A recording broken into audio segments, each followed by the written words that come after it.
I originally got interested in doing this kind of project when in the mid-90s I had recently read Norman Maclean's book on the Man Gulch fire. It's called Young Men and Fire. And I was living in Colorado at the time, and about that time the South Canyon fire happened, and that was a fatal fire that killed 14 firefighters near Glenwood Springs.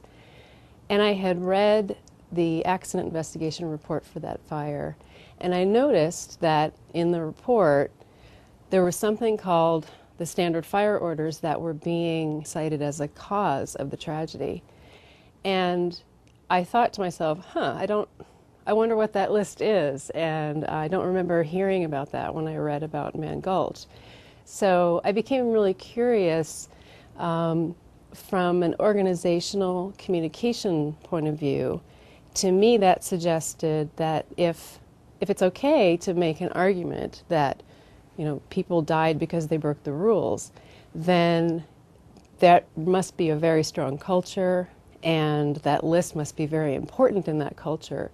Everybody must know what it means, and I became really curious about how do you manage to create a list that comes to exert that much control.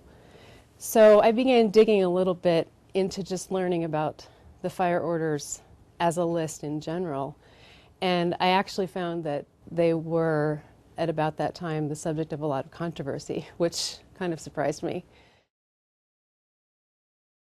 In the 1950s, the list called the Fire Orders was created in response to public pressure from a fire called the Inaha Fire in California. The then chief of the Forest Service commissioned a task force to study, and it actually has a very long title. They went back and they looked at 20 years of tragedy fires to try to figure out what those fires might have had in common. And in particular, they focused on the 5 worst fires that killed 10 or more people at once. And they found that those 5 fires had about 11 things in common. And the task force actually called them sins of omission that firefighters who otherwise knew what to do simply forgot in a critical emergency. So in a sense, that is compatible with the previous storytelling mode of praise and blame. By calling those firefighters sinners, the task force was kind of blaming them for faulty actions. So the task force wanted to develop a tool that could help firefighters to remember or to not forget what they knew in a time of an emergency. But they had a little bit of a problem, is that they couldn't really put their finger on what the heroes were doing right. For example, the task force, in addition to looking at the tragedy fires, they also looked at successful near-miss situations. So fires that really could have become critical, but somebody saved the day. The task force decided that those fires were successful because some cool head, they literally called them some cool head, sized up a change in local fire behavior in time to get the men to safety. You can tell from that explanation, they really didn't know how that worked. It was sort of, a personal virtue. It was seemingly unconscious. And so the task force had a sense of what the sinners did wrong. In fact, they had a whole list of 11 things. And they had an outcome that they knew that the heroes, or the cool heads, did right. They kept the fire small. They kept people safe. So what they did was they took the list of sins of omission and kind of flipped them around and said, well, these 11 things must have been what the heroes were doing right.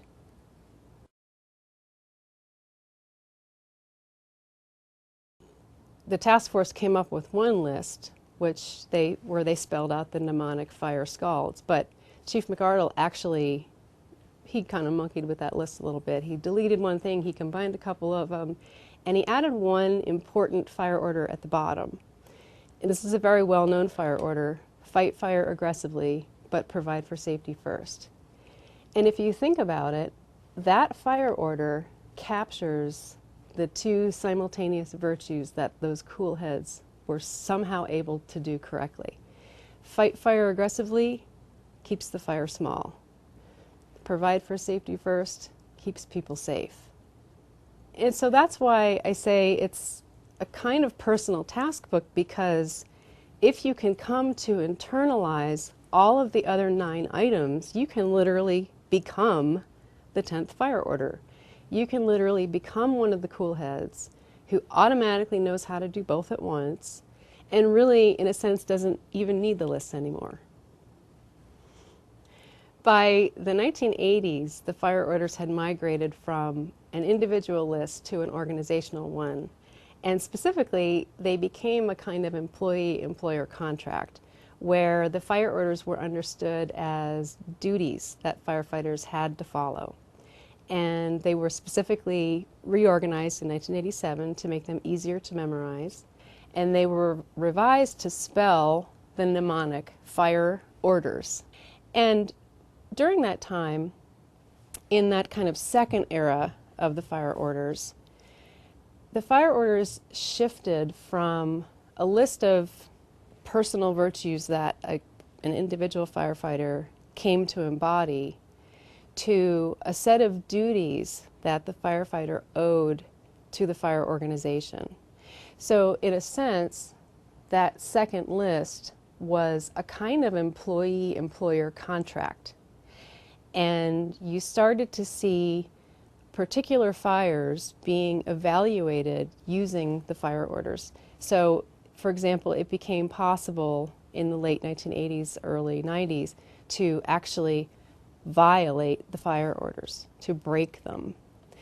That language was not necessarily used in the 50s when they were originally created.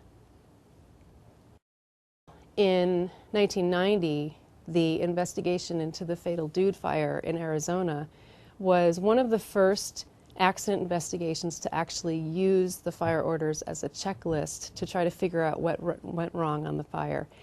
And from what I've seen, that kind of set the standard for how investigations were done throughout the 1990s.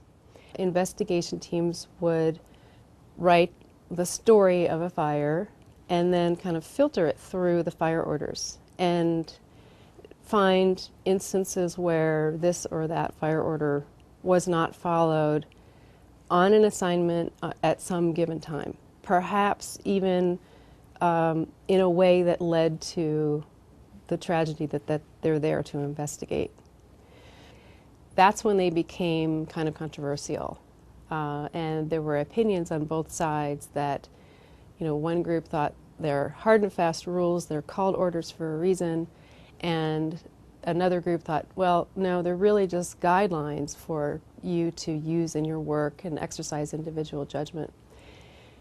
So it's interesting that in 2002, there was kind of a proposal to let's reclaim the original intent of the fire orders as a systematic tool, I hesitate to say checklist, but a systematic set of steps that you would take on a fire to ensure a safety.